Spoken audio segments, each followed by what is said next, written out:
dərsimiz linear search və binary search. Əsas da olaraq binary searchdən danışacağıq biz. Çünki linear search-i bu vaxta qədər tez-tez istifadə eləmişik. Linear search deyəndə biz nə başa düşürük? Verilən hər hansı bir siyahıdır. O siyahıda bir axtarış eləmək istəyirik və həmin siyahını başdan ayağa bir-bir gəzirik. Yəni biz buna nə deyirik? Biz deyirik buna xətti axtarış. Xətti axtarış. Bir axtarmaq. Məsələn, bir massiv fikirləşək. Düşünək ki, bir dənə massiv verilir bizə. Bu massivin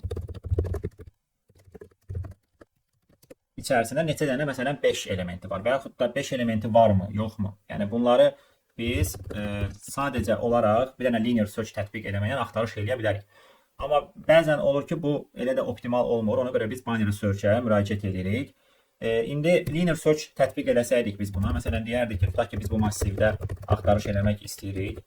Məsələn, 5-i. Tutaq ki, AI əgər 5-ə bərabərdirsə, onda deyərik ki, biz tapmışıq və return edək. Əgər heç vaxt tapmasaydı, bu şərt ödənməyəcəkdi və ən sonda çıxışa no verə bilərdik. Çünki tapdığı halda biz əgər proqramı dayandırmışıqsa, onsuz da bu aşağı gəlməyəcək. Yəni, burada bitəcək. Heç bir halda bu if şərti ödənmirsə, onda çıxışa no verəcək. Linear search massiv üzərində bu şəkildə tətbiq oluna bilər. Amma linear search ümumiyyətlə təkcə yəni massiv üzərində deyil, başqa axtarışlarda da tətbiq oluna bilər. Məsələn, sizə bir dənə interval verirlər. Deyə bilər ki, A-dan B-yə olan ədədlərdən neçəsi sadə ədəddir. Siz yenə də A-dan B-yə bir dənə dövr qurub hər bir ədədi yoxlasaz, linear search etmiş olursunuz. Və orada hər bir ədəd üçün sadə olub olmadığını da yoxlamaq kifayət qədər bir zaman ala bilər. İndi məsələn, nümunə kimi yoxlasaq biz burada varmı burada 5 ədədi? Yes verəcək. Olmasa hər halda no verəcək.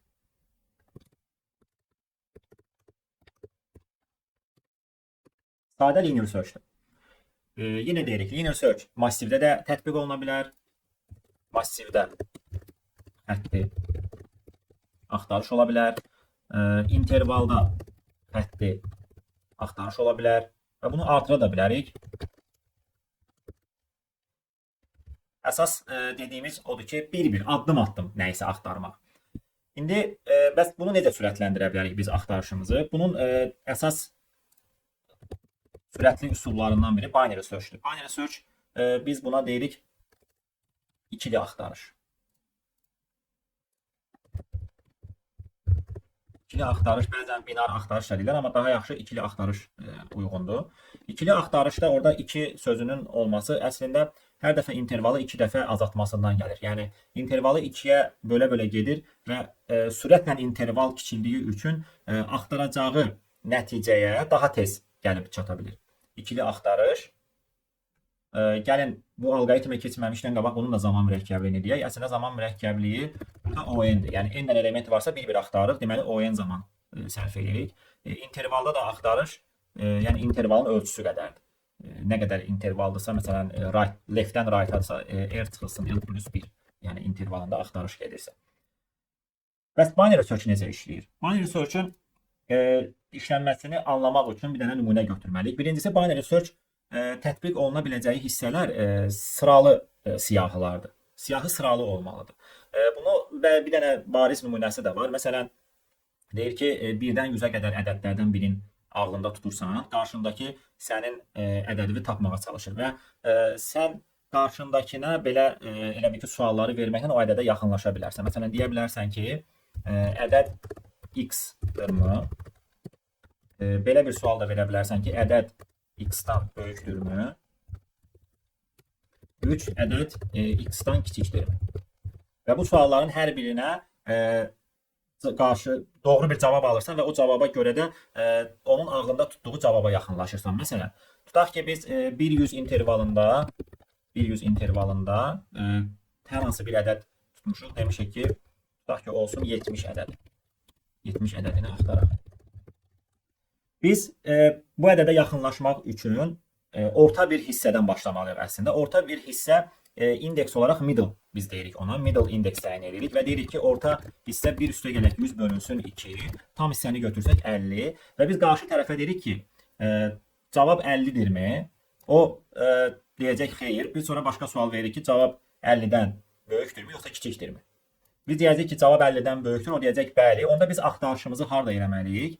51 ilə 100 intervalında eləməliyik. Yəni siz burada təsəvvür edin ki, bizim bir dənə intervalımız var idi. Mən də o intervalı bir xətt üzərində çəkəcəm.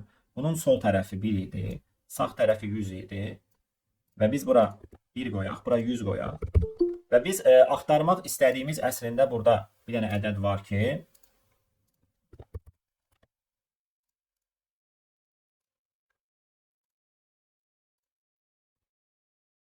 %70 ədədini axtarırıq. Haradasa təxmini çəkək buralarda bir yerdə. Bunu yaşınla göstərək ki, biz bu ədədə yaxınlaşmağa çalışırıq. Yəni sözsüz ki, bunu biz xətti axtarışla geçsəydik, yəni 70 ən azı iterasiya lazım idi bizə. Amma binary search bunu daha sürətli tapacaq. Binary search middle-ı təyin elədi. Dedi ki, 50 bunların ortasıdır. 50 ədədi üçün biz bura bir dənə middle yazaq. Deyək ki, olsun bu 50. Amma 50 cavab deyil. Cavab olmasa da bizim axtardığımız əslində cavab 50-dən böyükdür. Ona görə qarşı tərəfə o sualı verib biz cavabını alırıq ki, 50-dən böyükdür və həmin ədədə doğru hərəkət edirik. Deməli, bizə əslində bu sol tərəf tamamilə bu sol tərəf 50 də daxil olmaqla bizə lazım olmayacaq. Səbəb nədir? Çünki bizim axtaracağımız ədəd 50-dən böyükdürsə, onda 50-dən sağda axtarırıq bunu. Neydirəm ki, bu tərəfdə axtarış edeyim, onsuz da orada olmayacaq. Olsa, sağ tərəfdə olacaq. Yəni 50 ilə 50-nin özünü də kənara qoysaq, 51 ilə 100 intervalında axtarış eləyəcək. Yenə də orta bir indeks tapırıq. 50 ilə 51 ilə 100-ü toplayıb 2-yə böləndə 75. Fikir verirsinizsə 75 artıq 70-ə necə yaxınlaşıbsa, yəni 75 yenə sual verəcək. O deyəcək ki, 75-dən kiçikdir. Onda biz 75 və sağ daxil olmaqla bu kənar tərəfi atırıq. Axtarışımızı biraz da intervalını kiçiltmiş oluruq və cavaba sürətlə yaxınlaşmış oluruq. Bunu massiv üzərində də tətbiq edə bilərdik. İndi massivdə də tətbiq edəcəyik. Məsələn, massiv yenə də sıralı olmalı. Necə ki, burada 1-dən 100-ə qədər ədədlər ardıcıl idi. Ona görə binary search-i tətbiq edə bilərik. Hər hansı bir dənə massiv götürək, amma siyahı sıralı olsun. Məsələn, 4, 10, 15, 20, 30, olsun 37. Biz axtarmaq istəyirik, tutaq ki, 30 ədədini. Linear search-lə axtarsaq bir-bir hərəkət edəcəkdik, amma binary search-lə necə axtarırıq? Binary search-lə biz bilirik ki, bizim massivimizin ən kiçik indeksi 0-dır, ən böyük indeksi də n-1-dir. Və gəlirik, həmin intervalı seçirik. Bizim sol indeksimiz var, sağ indeksimiz var. Bu olur 0-cı. Biz buna əslində L deyirik, left. Necə ki, burada 1 idi left. Sağı isə burada R idi. Sonra bunlar başlayır dəyişə-dəyişə getməyə. Məsələn, L-i biz sürüşdürüb gətirdik, qoyduq 51-ə. Sonra R-i sürüşdürüb gətirdik 75-dən biri sola 74-ə qoyduq. Yəni bunlar bir-birinə yaxınlaşırlar hər zaman. 2, 4, 6, 7 dənə ədəd var. Deməli, R düşəcək 6-cı indeksə, L ən soldakı 0-cı indeksdir və bunların middle-ını təyin edirik. Middle-ın qaydası L üstə gələk. R böl 2 orta indeks 0,6 bölü 2 3. 0, 1, 2, 3. Gəlir bura düşür. Middle. Və biz deyirik ki, middle olan indeks ədədi 15-ə bərabərdir, amma biz 30-u axtarırıq. Yəni bizim axtarmaq istədiyimiz ədəd 30 ədədidir. İndi biz nə etməliyik? Biz deyirik ki, ədədimiz 30-dur, amma biz 15-in üzərindəyik. Onda belə çıxır ki, 30 15-dən sağda yerləşə bilər. Yəni bizə 15-ə qədər olan ədədlərin heç biri lazım deyil. Çünki burada 30 yerləşə bilməz. Onun fərqi yoxdur, cüt oldu, tək oldu. Necə? Yox, orada mane olan nədir ki, yəni cüt oldu, tək oldu. Mane olan nədir orada? Middle-ı tapanda tam hissəni götürürsən sən. Fərqi yoxdur, cüt oldu, tək oldu. 7-dir, 2-yə bölün, 3 götürürsən. İtirmirsən ki, sən o ədədi. O ədədi biz itirmirik orada. 6-nı böldük 2-yə, 3 tapdıq və baxdıq ki, 3-cü indeksdə duran 15-dir. Biz amma 30-u axtarırıq. Bu tərəfi qoyuruq kənara, axtarışımızı burada edirik. Deməli, left gəlir düşür əslində, yeni leftin qiyməti. Left düşür bura, amma right qalır yerində. Right-i dəyişmir, çünki bizə sol tərəfi dəyişmək lazım idi. 20 və 37-nin olduğu indeksdən. L gəlib düşdü middle plus 1. Bu nə idi bunun qiyməti? 3 idi də. Yəni ilk tapdığımız 3 indeks idi. 3-dür. Right'ımız 6-dır. 3 ilə 6-nı toplayıb 2-yə bölsək. Yeni, yox. L-ı bura qoymalıydıq da 4-ə. Middle'dan bir dənə sağa. Middle plus 1 4-cü indeksi. Left ilə right'ı toplayıb indi 2-yə bölsək, yeni qiymət olaraq nə alırıq? 4 üstə gələk 6 bölü 2 5 alırıq. Gedirik 5-ci indeksə. 5-ci indeks middle gördüyünüz kimi 5-ci indeksdir və biz nəyi axtarırdıq? 30-u baxırıq ki, elə 30 burdadır, dayandırırıq. Yəni cavabı neçə iterasiyaya tapdıq əslində? 2 iterasiyaya. Fikir verirsiniz. 2 neçə dənə middle hesablanırsa o qədər əməliyyata tapırıq. Deməli birincidə tapmadıq, amma ikincidə biz gedib 30-u tapdıq, 2 iterasiyaya tapdıq. Amma linear search eləsəydik biz bir-bir gəzməliydik. Bu elementlərin hamısını bir-bir gəzməliydik və bura çatanda tapacaqdıq və daha çox iterasiya gedəcəkdik. İndi zaman mürəkkəbliyini gəlin araşdıraq bunu. Zaman mürəkkəbliyi əgər toplam uzunluq n-dirsə, biz bu uzunluğu 2 dəfə azaldırıq. Sonra yenə 2 dəfə azaldırıq. Yenə 2 dəfə azaldırıq. Hər dəfə interval 2 dəfə azalır və toplamda bu bir yerdən sonra sıfıra çatır. İntervalımız olmur. Və o deməkdir ki, biz artıq axtarışı bitirmişik ən pis halda. Ola bilər ki, element tapılmır və yaxud da element ən axırda tapılır.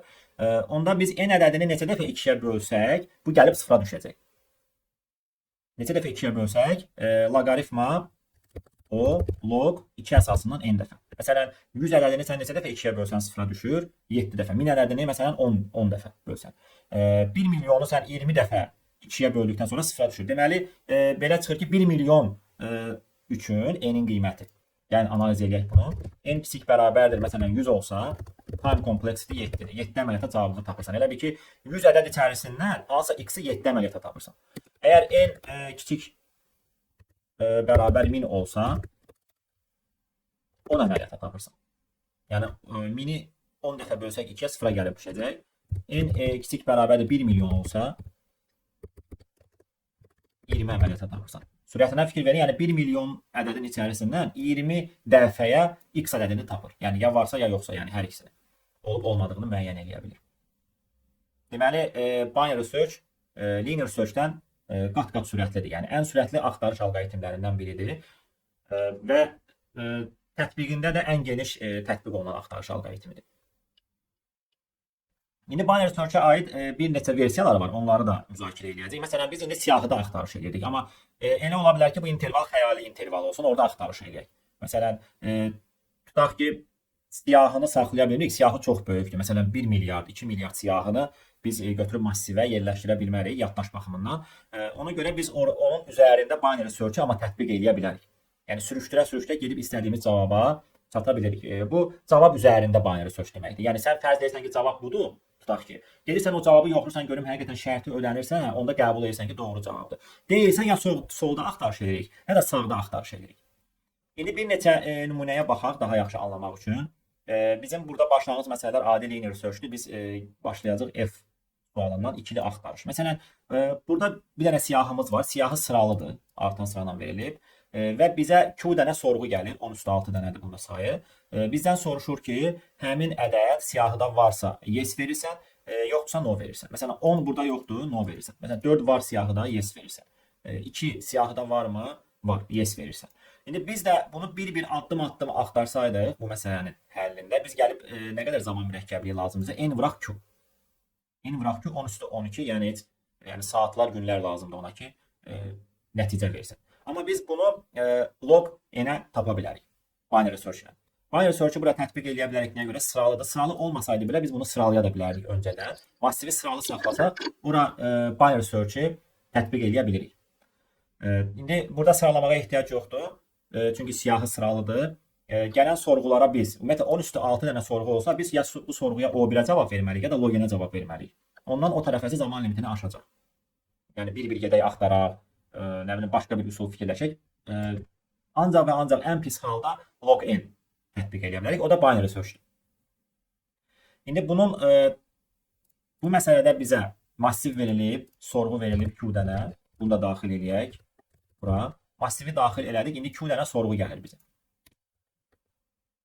While Q minus minus yəni x daxil edir. Soruşur ki, x bu siyahıda varmı, yoxmu? Biz bunu binary search-dən necə axtara bilərik? Biz deyirik ki, birinci də təyin eləmişdik. Biz təyin eləmişdik ki, left right. Yəni leftimiz ən kiçik indeksdə olan massivin ədədini bildirir. Bu da ən böyük indeksdə olan. Deməli, bizdə left bərabər olacaq 0-a, right bərabər olacaq n-1-ə. Ondan sonra nə edirik? Ondan sonra bu alqoritm axtarış nə vaxta qədər davam edə bilər? Orada interval qalana qədər, ən pis halda. İntervalın da qalması o deməkdir ki, left'in right-dan kiçik bərabər şərtini ödəsin. Yəni bu şərtin ödənməsi o deməkdir ki, sənin hələ ki intervalın qalıb. Çünki bu binary search-də biz gördük ki, left-lə right bir-birinə yaxınlaşır. Baxın, məsələn, cavab burada olmadı. Biz bunu atdıq, left gəldi bura düşdü. Görürsüz, left-lə right bir-birinə yaxınlaşdı. Bir yerdən sonra left right-i keçirsə, deməli orada həmin element tapılmayıb. Yoxdur. Biz də nə edirik? Left kiçik bərabərdir right şərtini yazırıq və burada gəlir ki, middle təyin edirik. Middle L üstə gələk R bölü 2. Əslində middle bizim cavabımızdır. Yəni biz middle-ı yoxlayırıq ki, həqiqətən tapmışıq yoxsa tapmamışıq. Yəni hər şey burada middle-dan asılıdır. Biz əgər indeks olaraq middle götürmüşüksə, onda biz birinci yoxlamalıyıq ki, middle, yəni x ədədi həmin bu indeksdə yerləşən ədədə bərabərdirmi? Əgər bərabərdirsə, onda sənin cavabın yes-dir. Və burada break edir. Yəni binary search-ı dayandır, davam eləmə. Çünki sənə yes no lazım idi. Həmin ədəd orada neçə dənədir lazım deyil. Varsa yes, yoxdursa no. Tapan kimi dayandırırsan. İkinci şərtimiz nə idi? İkinci şərtimiz o idi ki, əgər biz həmin ədədin solda, middle-dan solda mı, yoxsa sağda mı yerləşməsini yoxlamalıydıq. Deməli, sağda yerləşsəydi, onda x middle-dan böyük olardı. Düzdürmü? Sağda yerləşsəydi, x middle-dan böyük olmalıydı qiymət olaraq.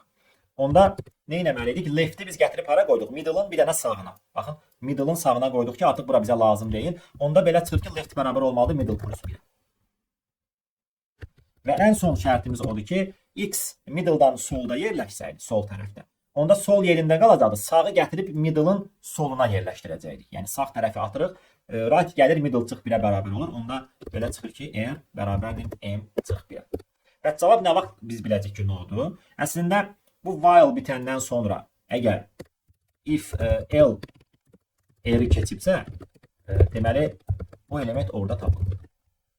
Çünki biz bayaq dedik ki, bu interval olduğu müddətcə axtarış davam edə bilər. Bu bitəndən sonra while nə vaxt bitir? Ya break eləmişik, cavab tapmışıq, bitirmişik. Onda L deməli R arasında indeks intervalımız olub ki, bu yes baş verib. Ya da ki, bu tapa bilmir, həmin ədəd orada yoxdur. Gələcək left right bir-birinə yaxınlaşacaq və ən sonunda left right-i keçəcək, while dövrü bitəcək. O zaman biz yoxlaya bilərik ki, left right-i keçibsə, çıxış olaraq no verək. Başqa nə qaldı burada? Ardıcıllığa bir dənə diqqət edək girişin. Deməli, n daxilində Q, massivin özü, sonra da Q dənə sorğu. Q dənə sorğu Q minus minusdan daxil edə bilərsiniz. Sadə bir prosesdir. İndi biz burada cavab tapdıqca çıxışa vermişik. Əslində fikir verirsiniz. Məsələn, onu göndərdik, yəni no-dur, verdik no-nu çıxa. Sonra 4 gəldi, 4 üçün cavabı verdik. Onun fərqi yoxdur. İstəyirsə cavabları siyahıya yığıb axırda da çıxışa verə bilərsiniz. Bir dənə vektora yığa bilərsiniz, string olaraq çıxışa verə bilərsiniz. İndi bunun zaman mürəkkəbliyini əslində indi biz göndərsək, düzdür, bu məsələyə kifayət qədər vaxt verib, neçə saniyə verib buna? 5 saniyə verib, biz 5 saniyə istifadə eləməyəcəyik.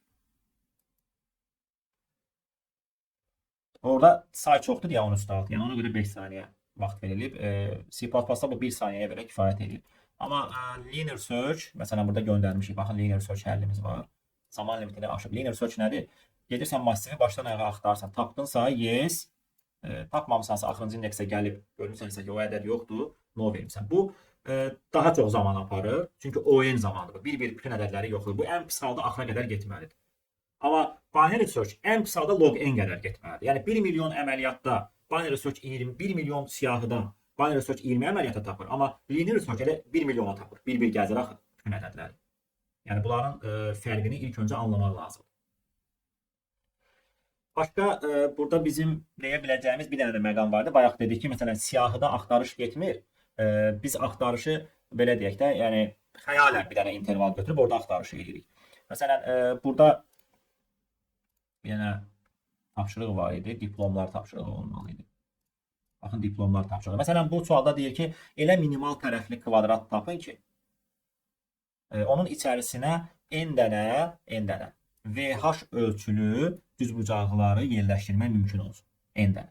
İndi məsələn, bu sualın belə deyək də, minimum maksimum soruşmasından da əslində binary search-ü düşünə bilərik. Bir çox məsələlərdə minimum maksimum soruşursa, binary search tətbiq oluna bilər. Amma həmişə belə deyil. Yəni başqa, məsələn, greedy yanaşması da var, dinamik proqramlaşma yanaşması da var. Adi bir deyək ki, implementasiyada ola bilər, bir dənə qayda çıxardarsan, oradan cavab taparsan.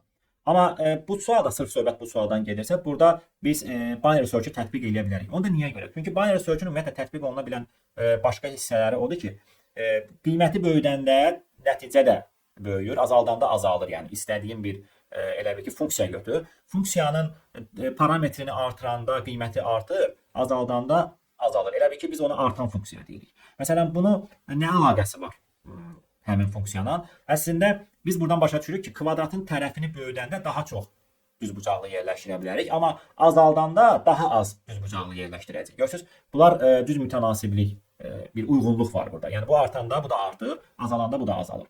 Deməli, biz bu kvadratın tərəfini binary search-dən tapa bilərik. Biz bir dənə interval götürürük. Məsələn, 1 ilə tutaq ki, 10^15 bir dənə götürürsən, böyük bir interval götürürsən ki, cavabı gedib tapa biləsən. Sonra o intervaldan hər hansı bir dənə middle seçirsən, deyirsən ki, məsələn, tərəfi m olan, middle olan kvadrata neçə düzbucaqlı yerləşdirə bilərsiniz. Biz gəlirik bunun üzərində düşünəndə, biz bir dənə qayda çıxartmalıyıq ki, ümumiyyətlə düzbucaqlının əgər tərəfi m-dirsə, bu middle-dır da bizim binary search-dən axtarmaq istədiyimiz. Burada toplam VH ölçünün neçə dənə düzbucaqlı yerləşər. Sol tərəfə neçə dənə V, bu hissəyə də neçə dənə H yerləşirsə və yaxud da tərsinə olsa düzbucaqlıların hamısını ya üfüqi qoymalı ya da şaquli. Deməli m bölünsün W vurulsun m bölünsün H qədər toplamda bura düzbucaqlı yerləşdirə bilərik. Baxın, bu tərəfə neçə dənə H yerləşir? Bunu çəkək. Baxın, bu tərəfə neçə dənə H yerləşir? M bölünsün H dənə. Bu tərəfə neçə dənə V yerləşir? M bölünsün V dənə. Yəni N-indən neçə dənə qoya bilərsən? M bölünsün V qədər. Hündürlüyü neçə dənə qoya bilərsən? M bölünsün H qədər. Toplamda bunların hasili qədər biz düzbucaqlı qoya bilərik. Bizə də lazım idi ki, N dənəsini yerləşdirək. Onda əgər biz N dənəsini yerləşdirə bilmişiksə, deməli deyirik ki, biz cavab tapmışıq, amma bundan da kiçik cavab ola bilər. Yəni biz cavabı yadda saxlayırıq ki, M cavab olsun, amma gedək biraz da kiçik cavab axtaraq. Kiçik cavabı da axtarmaq üçün right-ı nə etməliyik? Sola çəkməliyik.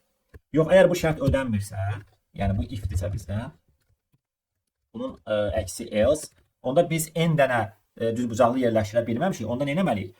Kvadratın tərəfini böyütməliyik ki, daha çox düzbucaqlı yerləşsin. O da nə deməkdir? L bərabərdir middle plus 1. Baxın, burada bərabərlik şərti də var, böyük şərti də var. Yəni bizə ən azı n dənə yerləşdirmək lazım idi. Biz elə bir cavaba gələ bilərik ki, məsələn tutaq ki, tərəfi 10 olsa 4 dənə düzbucaqlı yerləşir, 9 da olsa 4 dənə yerləşir. Sən nəyi seçməlisən? Kiçik cavabı seçməlisən. Çünki minimum kvadrat istəyir bu bizdən. Ona görə böyük bərabər halında cavabı yadda saxla, get daha kiçik cavab axtarmağa çalış. Onsuz da o bunu tapa bilməsə, bu cavabı sən itirmirsən. Sən axırda bu cavabı çıxışa verirsən ki, mən daha əvvəl cavab tapmışam.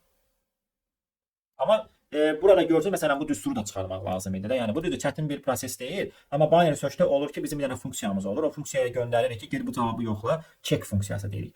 Yəni ödənirsə o bizə true qaytarsın, ödənmirsə false qaytarsın. İndi biz bunu qısa olaraq burada if else-dan yazmışıq. Yəni bu ödənsə, deməli cavab tapmışıq. Biraz da kiçildə bilərik cavabımızı. Ödənməyibsə onsuz da məcburuq ki, left-i böyüdək.